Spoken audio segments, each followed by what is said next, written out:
Assalamualaikum warahmatullahi wabarakatuh. Kami dari kelompok 5 akan mempresentasikan tentang rasio keuangan. Nama saya Mia Robiatul Jannah dari F2 dengan NPM 101204880. Nama saya Hanif Atari Furqon, NPM 10462 dari kelas F2 Manajemen. Saya Supian Pari Ramdan, NPM 101200514 dari kelas F2 Manajemen. Nama Tantri Meilinda, NPM 101200518. Analisis rasio keuangan PT Mayora Indah Tbk. Rasio keuangan. Analisis rasio keuangan atau finansial rasio merupakan suatu analisis yang digunakan oleh perusahaan untuk menilai kinerja keuangan berdasarkan data perbandingan masing-masing pos yang terdapat di laporan keuangan. Adapun manfaat rasio keuangan. Rasio keuangan merupakan angka-angka dan ikhtisar statistik yang lebih mudah dibaca dan ditafsirkan, dan merupakan pengganti yang lebih sederhana dari informasi yang disajikan laporan keuangan yang sangat rinci dan rumit. Memberikan gambaran kepada investor dan kreditor tentang baik atau buruknya keadaan atau posisi keuangan perusahaan dari suatu periode ke periode berikutnya. Dapat menentukan efisiensi kerja dari manajer perusahaan yang diwujudkan dalam catatan keuangan dan laporan keuangan. Memungkinkan manajer keuangan untuk meramaikan reaksi para calon investor dan kreditur pada saat mencari tambahan dana. Dapat digunakan untuk membuat keputusan, pertimbangan, dan prediksi berdasarkan tren tentang pencapaian perusahaan dan prospek pada masa datang. Dan yang selanjutnya ada macam-macam rasio. Yang pertama ada rasio likuiditas yang menunjukkan kemampuan perusahaan memenuhi kewajiban jangka pendeknya. Yang kedua ada rasio aktivitas yang menunjukkan sejauh mana aktivitas penggunaan aset dengan melihat tingkat aktivitas aset.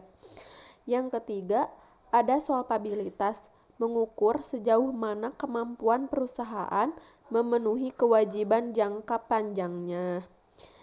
Yang keempat, ada rasio portabilitas, melihat kemampuan perusahaan menghasilkan laba. Dan yang terakhir, ada rasio nilai pasar, melihat nilai pasar perusahaan terhadap kinerja perusahaan. Berikut merupakan komponen rasio likuiditas terhadap laporan keuangan PT Mayora. Bisa kita lihat tanda panah di slide, yaitu persediaan, kemudian aset tidak lancar, dan jumlah liabilitas atau utang jangka pendek.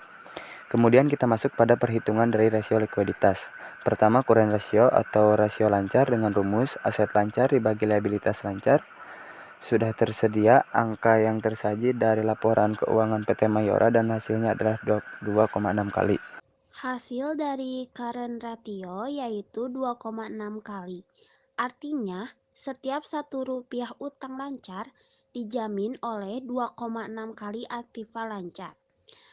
Maka PT Mayora mampu melunasi utang perusahaan. Dan kemudian quick ratio atau rasio cepat dengan rumus aset lancar dikurang persediaan liabilitas lancar, yang sudah tersaji juga, yaitu nilainya 1,9 kali. Nilai quick ratio PT Mayora adalah 1,9, menunjukkan bahwa perusahaan memiliki aktiva yang sangat liquid, 1,9 kali utang lancar yang harus segera diselesaikan. Artinya, perusahaan mampu membayar 1,9 kali utang lancarnya. Komponen yang selanjutnya yaitu rasio aktivitas. Bisa kita lihat tanda panah di slide, yaitu jumlah aset tidak lancar dan jumlah liabilitas dan ekuitas. Kemudian kita masuk pada perhitungan dari rasio aktivitas, yaitu TATO dengan rumus penjualan dibagi total aset. PT Mayora memiliki nilai rasio perputaran total aset sebesar 99% pada tahun 2021.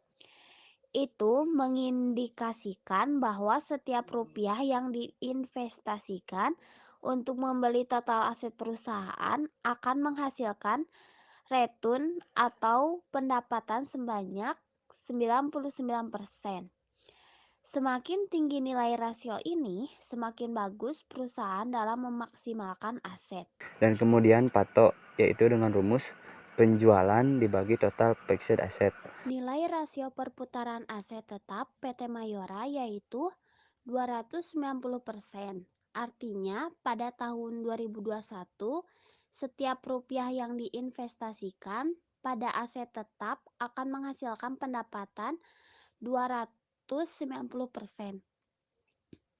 Semakin tinggi nilai rasio ini, semakin baik kinerja perusahaan dalam memaksimalkan aset tetap untuk meraih pendapatan. Yang selanjutnya komponen rasio solvabilitas. Bisa kita lihat kembali di slide, yaitu jumlah aset, jumlah liabilitas, dan ekuitas. Kemudian kita masuk pada perhitungan dari rasio solvabilitas, yaitu dengan rumus DER, total utang dibagi total ekuita. 82% menunjukkan bahwa perusahaan dibiayai utang yang nilainya 82% dari total ekuitas. Semakin kecil nilai rasio ini, maka semakin baik bagi keuangan perusahaan. Dan selanjutnya itu DAR, yaitu dengan rumus total utang dibagi total aset. Nilai 45% menunjukkan bahwa kreditor menandai perusahaan 45% dari total aktiva yang dimiliki perusahaan. Nilai 45% sudah terbilang masih aman, tetapi semakin kecil rasionya maka semakin baik bagi perusahaan. Berikut merupakan komponen rasio profitabilitas terhadap laporan keuangan PT Mayora. Bisa kita lihat tanda panah di situ. Yang pertama adalah jumlah laba bruto, kemudian jumlah laba rugi sebelum pajak penghasilan atau EBIT, kemudian laba rugi komprehensif atau EAT, kemudian jumlah ekuitas dan jumlah aset. Kita masuk kepada perhitungan. Yang pertama kita mencari GPM dengan rumus laba kotor dibagi penjualan dan menghasilkan 26%. Nilai hasil GPM 26% menunjukkan bahwa laba kotor yang diperoleh perusahaan dari total penjualan yang telah dilakukan perusahaan. Semakin tinggi nilai GPM, semakin kecil biaya produksi yang dikeluarkan. Artinya semakin efisien perusahaan dalam menekan biaya produksi. Yang kedua adalah OPM, di mana rumusnya adalah EBIT atau laba rugi sebelum pajak dibagi penjualan. Menghasilkan hasil yaitu 7%. Dan terakhir kita mencari NPM dengan rumus yaitu EAT atau laba rugi komprehensif dibagi penjualan dengan hasil 5%. Nilai 5% menunjukkan bahwa PT Mayora memperoleh laba bersih 5% dari keseluruhan penjualannya. Kemudian rasio profitabilitas selanjutnya adalah mencari ROA, yaitu dengan rumus EAT dibagi total aset. Berikut merupakan angka yang telah disajikan dari laporan keuangan PT Mayora dan hasil ROA-nya adalah 5%. Yang kedua adalah ROE, yaitu dengan rumus EAT dibagi ekuitas dan menghasilkan ROE sebesar 9%. Nilai ROE PT Mayora selama 1 tahun adalah 7%. Artinya perusahaan mendapatkan laba bersih 7% dari keseluruhan nilai ekuitas yang dimiliki. Kemudian rasio nilai pasar. Sebelum kita masuk ke rasio nilai pasar, kita harus mengetahui harga penutupan saham dan jumlah saham beredar dari PT Mayora. Kita bisa mencarinya di situs IDX. dan kita telah sajikan sebagaimana tanda panah, jumlah saham beredar, dan harga penutupan. Kemudian di rasio nilai pasar ini kita mencari PER dan PBV dari PT Mayora. Kita lihat untuk PER, rumusnya adalah harga per saham dibagi laba per saham. Untuk mendapatkan laba per saham dari PT Mayora, kita gunakan rumus EAT dibagi saham beredar. Angka telah kita sajikan di slide dan hasilnya adalah 44 laba per saham dari PT Mayora. Sehingga PER didapatkan yaitu sebesar 55.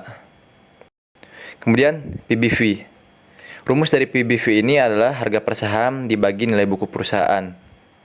Untuk mendapatkan nilai buku perusahaan, kita bisa mencarinya dengan mengurangi jumlah aset dikurangi jumlah utang dibagi saham beredar. Kita lihat angka yang disajikan di slide dan hasilnya nilai buku perusahaan dari PT Mayora ada 501. Ketika kita masukkan kepada rumus PBV-nya yaitu harga per saham sebesar 2.400 dan nilai buku perusahaan sebesar 501, maka didapati PBV dari perusahaan PT Mayora adalah 4,8 kali. Hasil dari PBP PT Mayora yaitu 4,8. Artinya, saham PT Mayora saat ini lebih mahal 4,8 kali dari nilai pokoknya.